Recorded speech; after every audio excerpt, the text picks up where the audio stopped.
Hey IP class, what's up? It's me, Chris and Eli.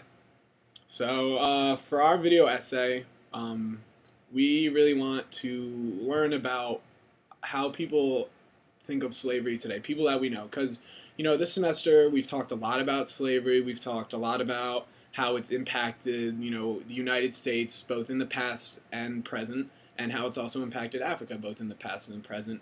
We've read books like, Lose Your Mother, and what other books did we read? Middle Passage. Middle Passage. We've read books like that, and they both talked about, not only the journey of the Middle Passage, but how it's impacted, Africa and the U.S. But we want to know, especially not from an author or a journalist or somebody who writes, but somebody we know personally who we're friends with. So we thought it'd be a good idea to interview three of our friends, two of whom are from Africa, and one of whom is from Louisville, Kentucky, to see what they thought about slavery. Let's get it. Let's go. All right. Hey, IP, what's up? So I'm here with my buddy Leo. Leo, why don't you introduce yourself? Hey, my name is Lionel Musoni. I'm from Rwanda, Kigali. I was born in Congo, raised in Rwanda. I'm following my parents' nationality. I'm Rwandese. All right, cool. So I've got a couple questions for you about slavery. First off, I'm wondering if slavery back home, the way it's perceived, is any different from one of the books we read called "Lose Your Mother" by Saidiya Hartman. And in that book, she goes to Ghana, and the way it's perceived there is that they just kind of ignore it. They don't really recognize it as a part of their history. And I'm wondering if that's if it's the same at home. Do they kind of have any way of recognizing slavery, or is it just kind of a part of the past that's part of the past? Back home, really, slavery, we don't really talk about it that much. We studied it in school, but I never see it affect anyone back there because technically, really, my country doesn't have history of slavery. It had happened, but but I guess it happens back in the day. I guess they're just thinking it's the past, so Yeah. they're not worrying about it. I feel that. Yeah. And like when you came to America, you had schooling in Rwanda, right? Yep. So did you notice any differences in the way that it was taught, or was it pretty much the same? Oh no, it was different when I got here because like you can see they will teach you and you would see it Mm-hmm. from like the differences between people and color and stuff. Well, back home everybody's the same color, Right. so it was then I would get it more. While back home I didn't really pay attention to it because it didn't really affect me that much. Gotcha. Yep. Cool. All right, dude. Yeah. All Thanks, right. man. Good. Later, Nice. dude. Take care, man. Peace. Peace. IP class, once again, hello. I'm sitting here with Malik. Yeah. Malik, go ahead and introduce yourself. I'm Malik Keita. I'm from Mali, West Africa, Bamako exactly, city where I come from. And I'm a senior this year. All right. So Malik, what kind of interactions did you have, with the subject of slavery, growing up as a little kid, if you had any at all? I didn't really experience anything related to slavery directly, but I did study some things in school, and I did hear about the history of slavery through my parents and through school.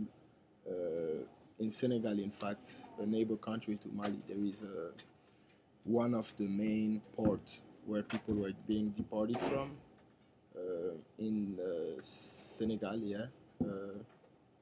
I don't know. I don't remember the exact name of the place, but which I should know actually.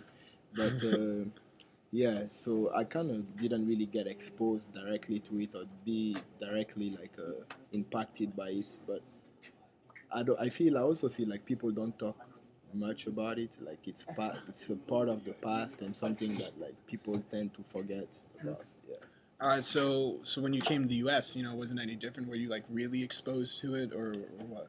I think I've learned a lot more about it once I came to the U.S. and I've heard some stories, and I kind of we knew before we came that African Americans here originally are from Africa, stuff like that. So I had to see that and I got exposed to it more, and because of the situation in the U.S. Recent racial discrimination. I'm saying recent, even though it's not really recent, but and I mean it's still happening, but it's not legal anymore. It's abolished, and I definitely did get more exposed to it once I got here. Right. Yeah. All right. That's it, man. All right. Thanks a lot. There is no problem, man. What up, fellas? All right, so we're here with Mike. Mike's a freshman on the soccer team with us. Mike, why don't you tell us a little bit about yourself? What's up, guys? I'm from Virginia originally, but then I grew up in Louisville, so that's about it. All right, Okay. dope. All right. So we're gonna ask Mike a question or two depending on the time here. So Mike, my first question to you is like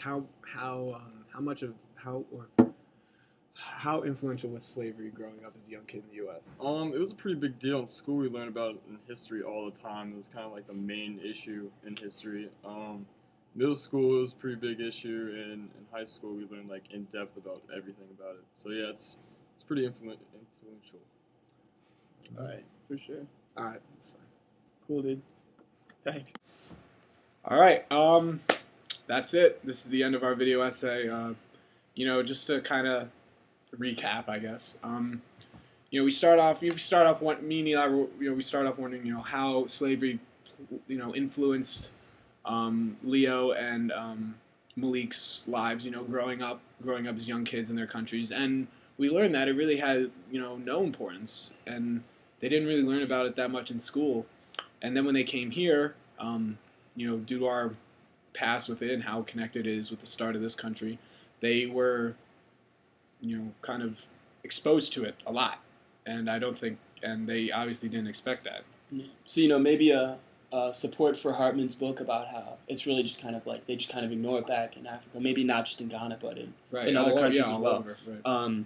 And Mike, who's grown up in America, had schooling on slavery as early as elementary school. So clearly, there's some conflict of culture there, which is interesting. So that's it. IP class. I'm gonna love you. I'm gonna miss you. I'm gonna miss you. And we out.